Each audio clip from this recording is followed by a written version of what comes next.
Greetings, listeners.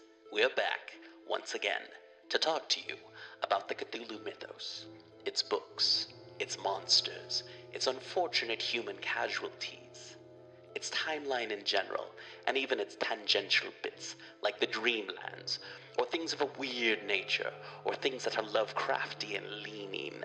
Weird fiction, science fiction, horror. Learn of terrible meetings in lonely places, of cyclopean ruins and vast staircases that lead down to abysses of nighted secrets, of complex angles that lead through invisible walls to other regions of space and time, and of hideous explorations in remote and forbidden places, on other worlds, and in different time-space continua.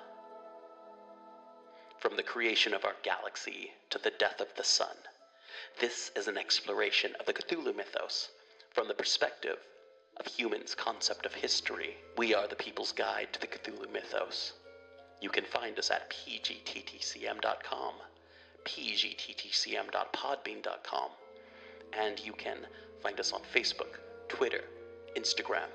The People's Guide to the Cthulhu mythos starts now. The People's Guide to the Cthulhu Mythos. 801. Season 8. Outside the ordered universe is that amorphous blight of nethermost confusion, which blasphemes and bubbles at the center of all infinity, the boundless demon sultan Azathoth, whose name no lips dare speak aloud, and who gnaws hungrily at the inconceivable, unlighted chambers beyond time and space, amidst the muffled, maddening, beating of vile drums and thin, monotonous whine of accursed flutes. Series 8, Episode 1, Azathoth. Written and edited by Daniel Spitzer. Audio by Sarah Fee and Daniel Spitzer. Music by Kevin MacLeod. Help the show by sharing, rating, liking, or 5-star giving where you listen to or rate podcasts. Support the show by hitting the Patreon button on pgttcm.podbean.com or by going to paypal.me/pgttcm. Buy a cool shirt from pgttcm.threadless.com. PGTTCM is part of the Dark Myths Collective. Learn more at darkmyths.org and don't forget to visit pgttcm.com. Today's topic is Azathoth, a deity created by H.P. Lovecraft. Ever hear of the guy? Welcome to the People's Guide to the Cthulhu Mythos. Hey, Sarah, we are back. Good to be back. It is good to be back. It feels like we haven't recorded in months. I know. And yeah, we are recording right now, and this is going to be coming out first week of October. Oh, right Chris in time. Fall, Leaves, H.P. Lovecraft Film Festival and CthulhuCon. Exactly. Yeah, I'm going to be there. You're going to be there. Yeah, it's tiki themed this year. Ooh, good thing I have all kinds of awesome shirts from my Ken Hite collection. Right? Yeah. Are you going to cosplay as him again? I think everyone's going to be cosplaying as Ken Hite this year. Not me, because I'm wearing a skirt. Okay, all right. Hey, I don't know about Ken Hite's personal life, so. It's a good point. Never know what he's doing when he's not in Portland. Heightening it up in Chicago. But yeah, no, we're going to be talking about Azathoth. But before we get into that, no, it's good to be back. It's good to be recording. It's good to have all the recording equipment out. Yeah. And it's random array. I feel like we haven't been in the recording studio in forever. Oh, yeah. No. I mean, I have. Dusty in here. I've been recording stuff for Mark Slade. Yeah. Yeah. Check out Mark Slade's The Weirdness and a bunch of other stuff. It's weird fiction at its weirdest, and also he's got some good smutty stuff out there too. Mark Slade. But check him out. I think this is for an upcoming project that I don't know if I can talk about it yet or not. I don't even know if I was supposed to talk about Mark Slade, but hey, I did. Just go beep and edit it out. Oh yeah. But yeah, no, I do some voices. I do a dark stonery voice guy. He says mean, shitty things to people. Yeah. Oh. That's cool. Sounds fun. And then I do a nerd guy who wants more candy than he's allotted on Halloween. So, Perfect. yeah. It's like the two sides of you. The two sides of me. Anyway, have you been up to anything fun and exciting? I canned a bunch of applesauce. Canned a bunch of applesauce. Yes, so we're all good for applesauce this year, probably. Cool. Until I start making fruit roll-ups. But that's a whole nother story. Yeah. So we're going to be going to CthulhuCon. Yes, we are. I'm excited to watch you create some art. Yeah, me too. I'm going to be at Pikmin's Apprentice. Look for DB Spitzer. Yay! Yeah. I'm also going to have a ad in the Daily Lurker. Woohoo! And also... Oh, and also, aren't you going to be doing a recitation as well? Oh, yeah. I'm also going to be doing a live show of PGTTCM during the poetry reading. I don't know if they know that I'm doing that, but that's what I'm doing. Oh, is that the deal? I've got 20 minutes to do whatever I want for the poetry thing, so I'm going to do a mini episode. Just by yourself? Yeah. Okay. All right. Yeah, no. I mean, that's why it's a mini episode. Right. Because it's only one of us. Right. Because you need both of us to make it full size. Exactly. I'm going to be sporting our shirts. Ooh. Yes. You mean our shirts from pgttcm.threadless.com? That's correct. Cool. And a new sweatshirt, which is from Society 6. Ooh, the Society 6, which is on the pgttcm.com link to the... Anyway. It's on the website. You heard the ads already. I was really surprised at how easy it was to buy these t-shirts, and like the ones on Threadless especially come in like many different colors. Oh yeah. So are not the latest but the logo, but the one before with the skull with the 5 tentacles. We always show that on a field of red, but I actually got it on a field of aqua, and I'm really excited to wear it because I think it's going to look really nice. All right. So, yeah, we're going to be doing that. There's going to be some cool stuff. There's some cool guests. Check that out by checking out HPLFF. Oh, man. I don't even remember. Look up the HP Lovecraft Film Festival in Portland. Yeah. It's like the first result or the second result right now.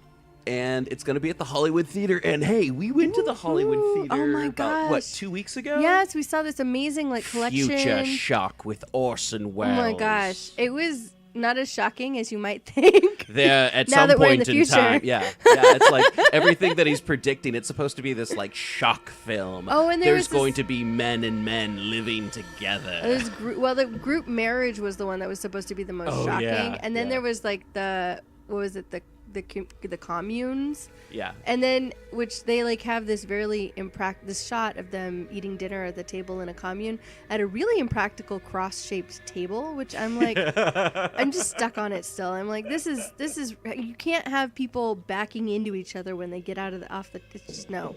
What you need is 2 parallel tables. Wow. Yeah, I've thought about it. Wow. Okay. And then the other thing they had the very traditional wedding scene, but it was shock 2 men getting married, and I was like, this is dated. Oh yeah. No, and the outfits and stuff, I was like, oh man, no one would ever get married in that. I don't care who you are. Oh yeah, no, there was shiny brocade suit tuxedo jackets. Yeah. No, what hung on to me with that, and there was the packaged food one. There was the packaged food one about how bad packaged food is for you. Yes, that was good too. And then the glug. The Canadian after-school special involving preteen drinking. Alcoholism. Oh man! And it was the message wasn't "don't drink." The message was "don't drink so much." Yeah, it's it was hilarious. If you've got a problem with alcohol, like your older sister, you should probably cool it. Yeah. Don't drink so much that you're falling down and hitting things. Yeah. But what really stuck with me was all the packaging, all graphic designer. So I'm excited about look at all the packaging, look at the typefaces, look at the color combinations. Especially in the, it was... We'd like to thank you for listening to People's Guide to the Cthulhu Mythos.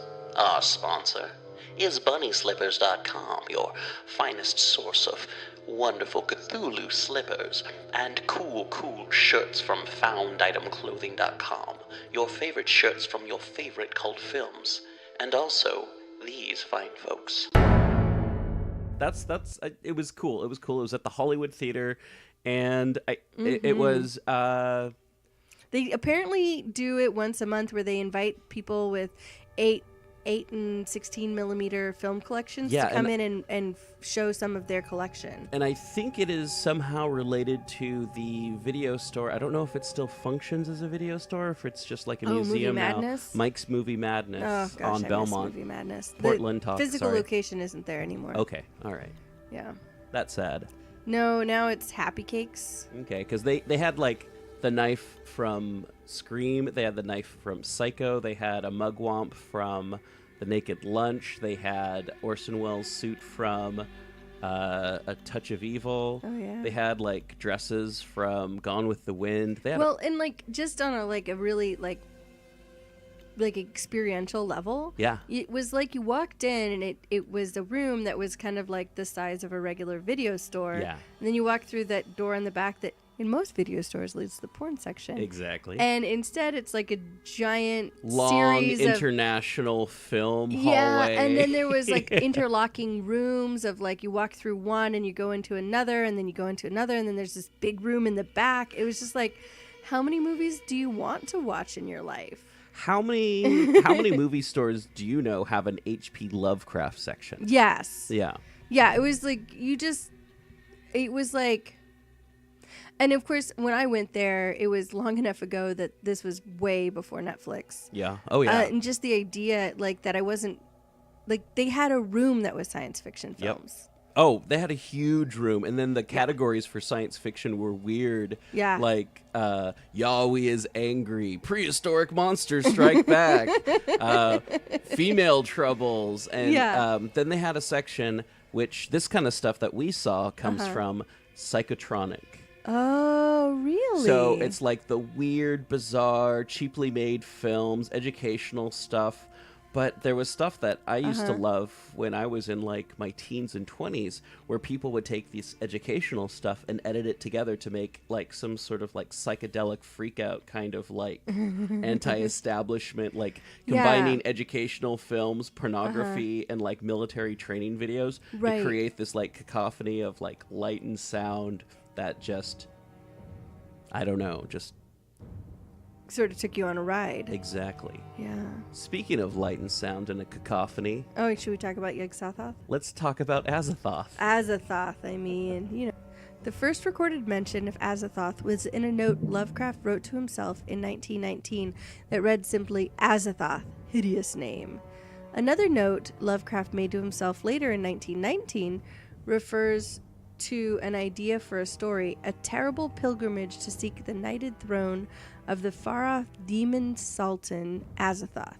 In a letter to Frank Belknap Long, Lovecraft ties this plot germ to Vathek, a novel by William Beckford about a supernatural caliph.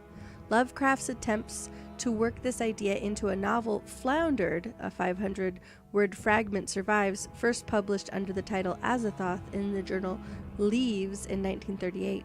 Although Lovecraftian scholar Will Murray suggests that Lovecraft recycled the idea into his dream cycle novella, The Dream Quest of Unknown Kadath, written in 1926. Lovecraft refers to Azathoth again in The Whisper in Darkness, 1931, where the narrator relates that he started with loathing when told of the monstrous nuclear chaos beyond angled space, which the Necronomicon had mercifully cloaked under the name of Azathoth. Here, nuclear most likely refers to Azathoth's central location at the nucleus of the cosmos, and not to nuclear energy, which did not truly come of age until after Lovecraft's death. Can you pause it for a sec?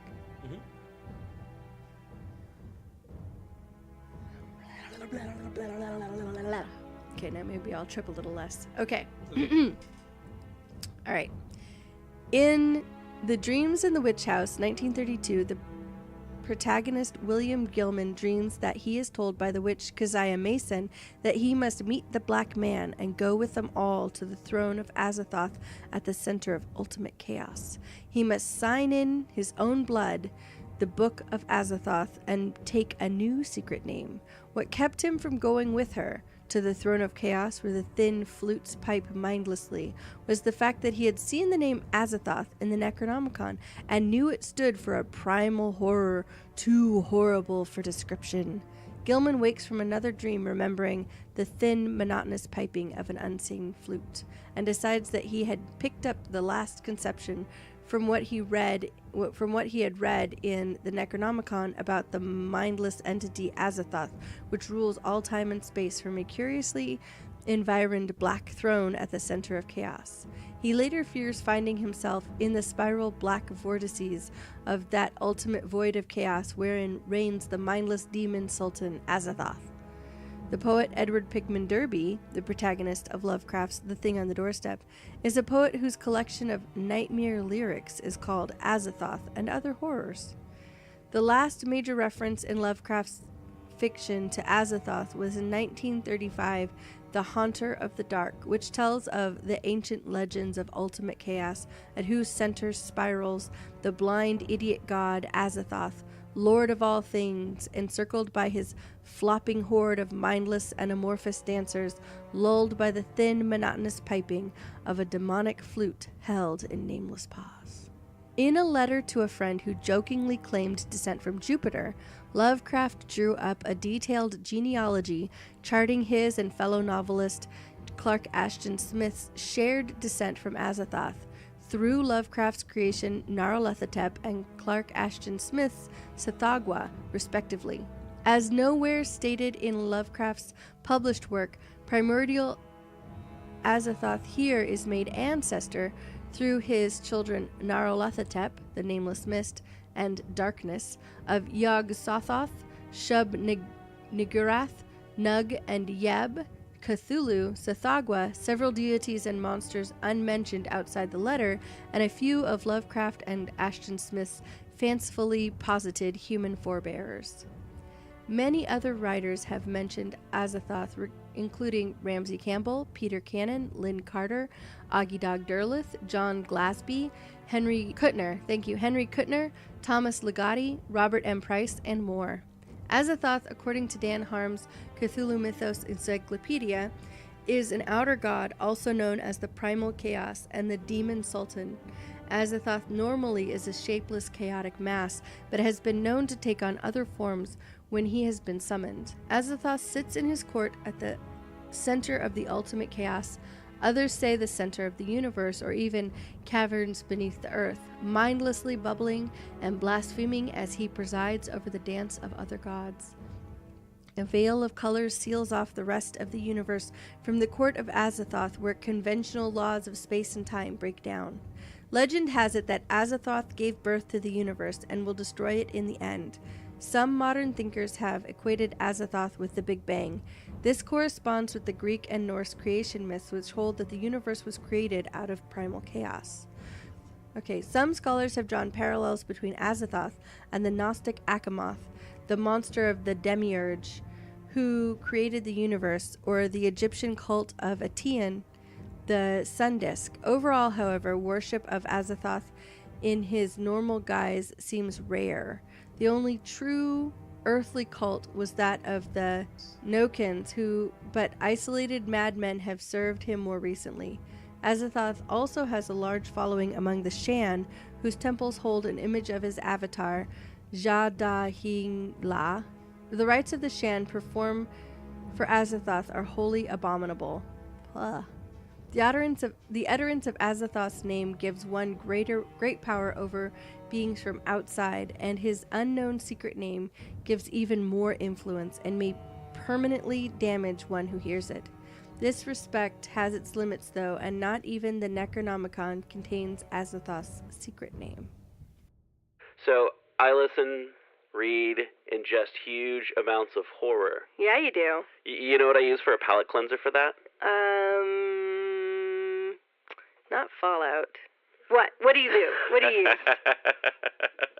No, what I use for a palate cleanser for that is Beverly Cleary novels on Audible. Yeah, the Ribsy novels and the Beezus and Ramona novels, really fun. Yeah, very fun, very fun.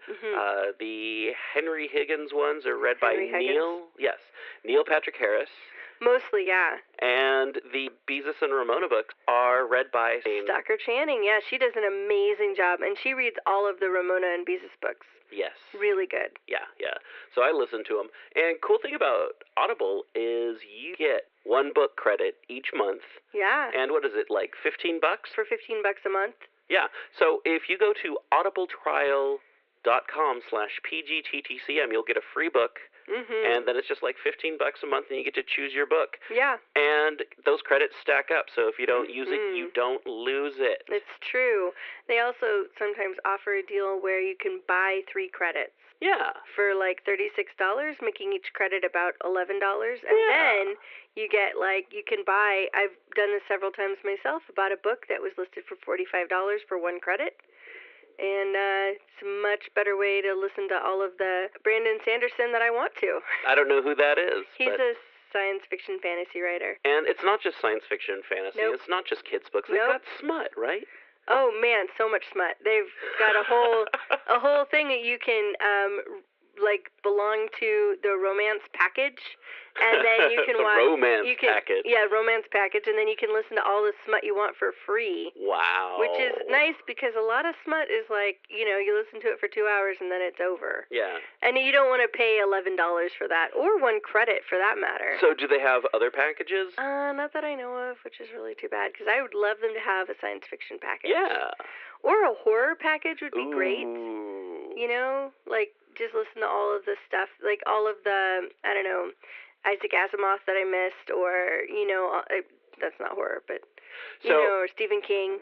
Quick question. I was going through your Audible list earlier today. Yes. And you had the Great Courses on there? Yes. Not that this is an ad for the Great Courses, but you can get the Great Courses is on Audible as well, yeah. And also you can listen to podcasts and other audio shows on Audible. There's all sorts of stuff, radio plays. I do know that they have all kinds of different readings of the Call of Cthulhu and other stories of H.P. Lovecraft on there. But yeah, cool. Well, hey everyone, that was a really long ad for Audible, but check out audibletrial.com, PGTTCM. It's a really great, and it's streaming, so you can get it on all of your devices. You can stream it on your phone and then pick it up right wherever you pause it on your computer. It's really awesome. Yeah, and as John DiMaggio says, Audible when you don't feel like reading. All right, so that's Azathoth. What are your thoughts on Azathoth? It's an interesting concept, having elder races. Yeah. People greater deities. Humans are but a speck in the universe. Sure. Of course, it's always an interesting thing, but it seems like Azathoth, and I know that you started this episode with Azathoth because it is sort of the idea in the mythos is that it's the primal mover, the primal maker. And of course, one of the things about when you nudge a speck of dust is you never know what's the ultimate windstorm that's going to happen, right? Sure. So that's what I think is, I think that Azathoth is that butterfly. Oh, you think Azathoth, because it also is called an idiot god. Uh-huh. And that means that probably there's no idea or motivation behind what's going on. What do you think about that? So are you saying Azathoth is the god of cause and effect?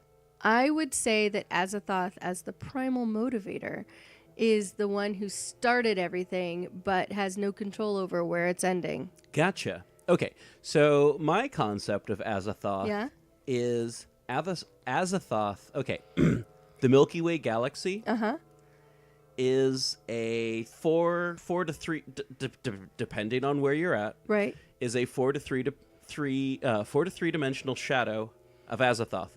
As we've discussed at other points in time, like a 5-dimensional object has a 4-dimensional shadow. Yes. and a 4-dimensional object has a 3-dimensional shadow. A 3-dimensional object has a 2-dimensional shadow, yeah. etc. Yeah. in both directions, infinitum.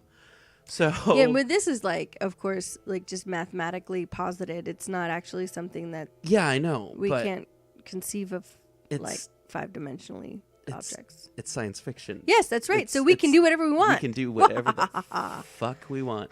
I got to make sure I got at least one fuck in there so we get that Right? E. You gotta We get earn that E. Gotta get that E. All right. Fuck. So yeah, I posit that Azathoth is a multi-dimensional creature the size of at least the size of the Milky Way galaxy. Yeah. That we all inhabit. Well, and like Larger mythos creatures but are just somehow Daniel, stuck between when we dimensions. cast a shadow, our shadow isn't dependent on the size of our shadow isn't dependent on the size of the object casting it. It's dependent on the angle of the light. So like a very small person can cast a really big shadow, and a really big person can cast a really small shadow depending on where the light is. Okay. So who knows how big Azathoth is? And I'm also saying shadow in like huge Quotes. quotation marks All right. because I don't know how physics works on a galactic scale like that. Okay. Especially in a, I don't know, science fiction universe that I did not create. Right? Well, I mean, But it's open source, so I can You can, interject all the stuff I want. change it how you want. Yeah. So, I mean, it would be a really interesting thing. I would love to hear if people think that Azathoth is the same size as the Milky Way, if your theory is where we're going to run with, or if it's smaller or bigger. And also, like, the nucleus of chaos, like, what would ultimate chaos look like? Is it purple? So something I do want to talk about, though, is like what they say, like Keziah Mason talking about Azathoth. How does Keziah Mason know anything about Azathoth? Keziah Mason's read some books written in Old English. Maybe she speaks some Greek. Maybe she speaks some... Isn't she a timeless witch? Yeah. So there you go. Yeah. Look, it's one of the few strong female characters in a Lovecraftian story, and I just want to celebrate her for a minute. Okay? All right. Okay. We can celebrate her for a minute, but then we have to be like, okay, so is she timeless or does she just step outside of time? Oh, like maybe she was in the 1600s and then she was like, out of here. Yeah. I'm back into the Ooh. early 1900s, and Yeah. she's like, hey, dude. She talks about Azathoth and is like, go to the court of Azathoth. They're going to do all this stuff. And it's like, I don't know. I don't think that somebody who would step outside of time and then skip centuries would be all that smart in the new world. yeah. There's a lot of changes that happen. So I say timeless, not just outside of time. But yeah, no. There's some stuff going on with Azathoth that where people are like, oh, and some have reported that they channeled him physically or, as an avatar of Azathoth. And it's like, how do we know it's not an avatar of someone else who's just like being like, oh yeah, I'm Azathoth, you guys. That's a name you know, right? It's like, or It's true, or could like be that. humans summon it and they're like, oh, that's Azathoth. They're like, yeah, I'm Azathoth. What do you want? Right. My favorite one here is that Edward Pickman Derby wrote a book called Azathoth and Other Horrors. Because I love that he's a professor, right? So he's a poet. Poet. Yeah. But if he was a professor, his paper would be called Azathoth and Other Horrors, a breakdown of the ultimate myth cycle, the nuclear chaos in our lives. Yeah. Yeah. I like it. It's just such a, I don't know, academic name. I don't know. There's so much stuff about Derby, Edward Pickman Derby that that's just like, oh man, I feel like there's elements of the Lovecraft fan base that is just like, I want to be Edward Pickman Derby and you can be my Azathoth. I'm gonna write poetry. I'm gonna go to the H.P. Lovecraft Film Festival and dress all in black. Isn't Edward Pickman Derby the one who's telling the story?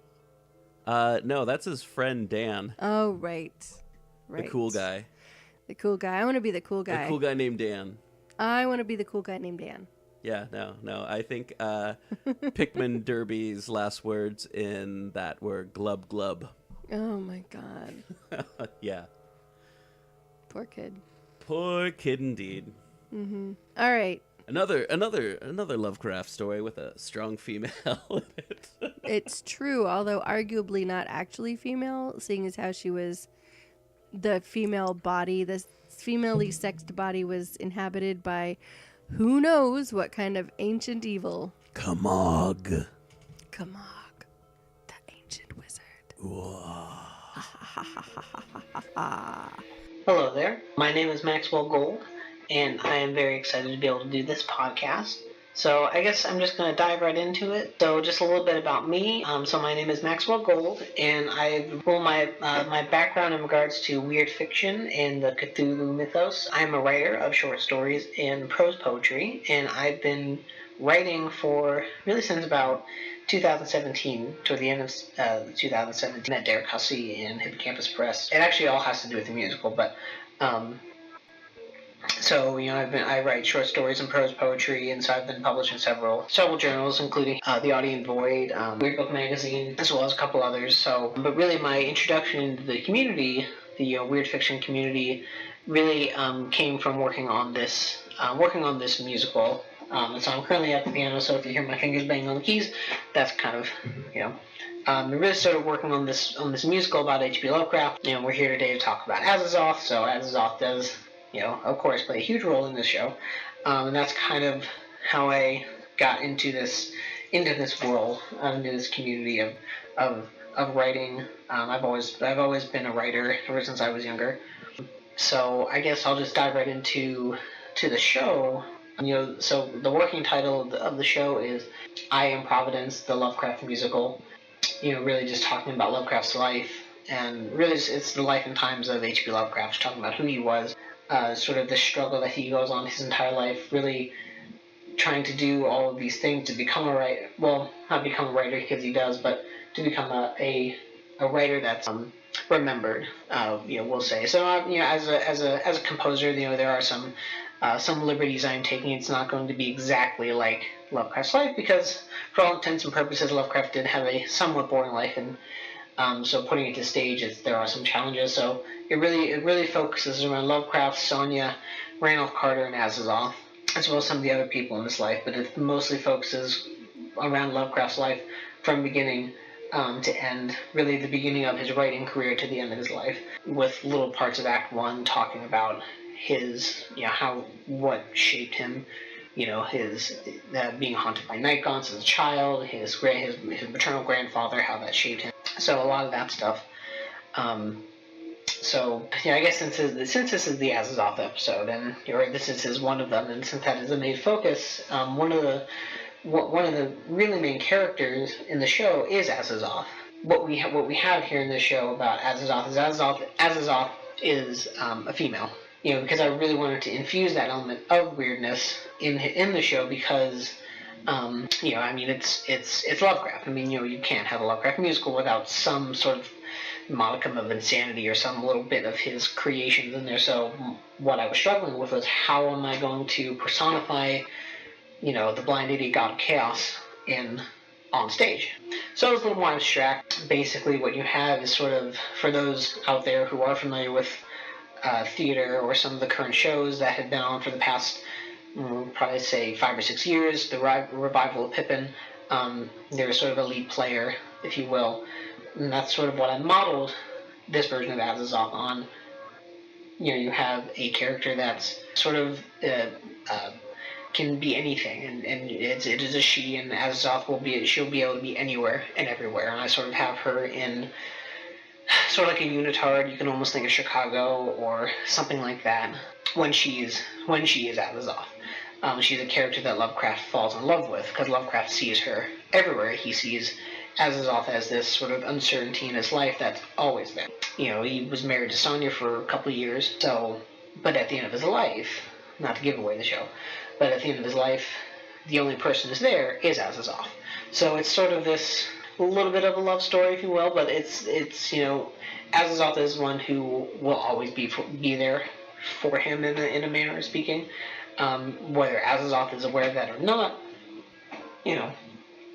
that's something that I guess we'll have to see as the show develops, because I have been working on the show for the last 4 years, and sometimes shows develop with a mind of their own, as anyone out there who is a writer who does like to create stories. Your characters tend to develop their own destinies. So I am at the piano, and like the other thing that I struggled with was what does Azathoth sound like, and that's something I always wonder is when you're thinking musical theater, what does Azathoth sound like? So I had melodies sort of like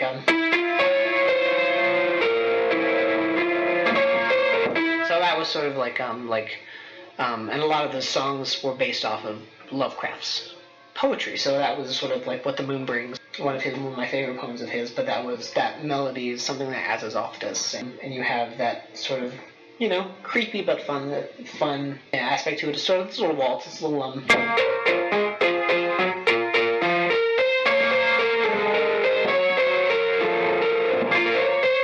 then it goes on, but that's because Azathoth is sort of the aspect that will always be throughout the show, and so real quick, what I wanted to do was to sort of show everyone a little bit of one of Azathoth's songs. So this is the prologue. This is the first bit that everyone will essentially see in the show. It will be played by a woman, so I do apologize. I am not a singer. I am a composer.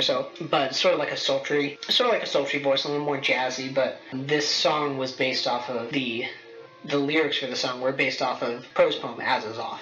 So there is some irony there, and it is foreshadowing the entire show essentially. So. When age fell upon the world, and minds of men seemed but gored, when gray cities reached smoky skies, and shadows grim of ugly size, when song and truth were no more, and phantoms held the truth of the Lord. This man traveled out of strife into spaces past his earthly strife. There'll never be another.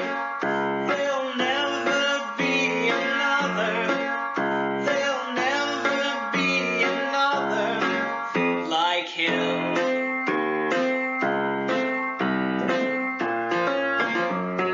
And that's kind of...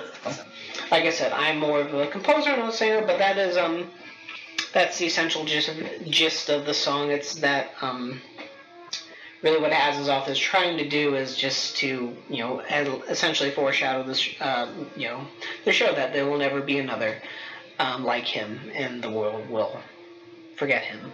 Because the thing you struggle with, how do you make Lovecraft happy, or how do you and at the same time how do you have an entity like Azathoth, who is this unimaginably terrifying creature, stroll up on stage and sing a song like that can make. So I mean, in essence, that is Azathoth, and that is the role Azathoth plays in the show, which I'm looking forward to seeing how that develops. The show is essentially done. It's a long process, but I don't want to dive into that today. But I mean, that's really what I've been working on. And that sort of thrusted me into other aspects of the weird fiction community, be it becoming more of a prose writer, working on short stories, which, I have several other pieces that will be published. I was thankful to be able to contribute a short story into a new anthology that is being published by Planet X Publishers, pool of very talented authors that will be a part of it. I'm very grateful to be able to be part of that project as well. That's kind of where I am right now. I'm kind of I won't say a rookie, but I'm just kind of like starting out, and compared to a lot of my, very happy to say, colleagues who have been in the community for a long time. I mean, future plans that I have. I would like to keep writing. Obviously, I do have plans to finish the show, and we'll just say it has legs, and I do plan to get it on to New York in some way, shape, or form. and I would love to work more in regards to getting a lot of other shows or a lot of other stories onto stage. I had this idea for and it's on paper, but working out the kinks to write a short one-act play of the King Yellow, a little more modernized. But things like that. I would like to just incorporate more supernatural horror onto the stage. So yeah, that's kind of who I am, and a lot of the stuff that I have been working on, and I hope to come back to you all with some more progress as the show progresses. And so yeah. So thanks everyone, and I will definitely keep you let you know as Azathoth says what the moon brings.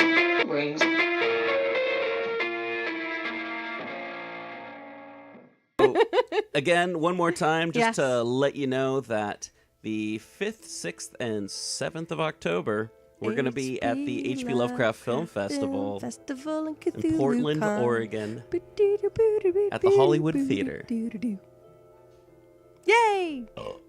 Yeah, and also, thank you so much for coming back and joining us for Season 8. Oh yeah, so exciting. We're super excited. And also, thanks to Maxwell Ian Gold for sending us that audio. We really appreciated it. And did you have anything to interject, Sarah? Nope. All right.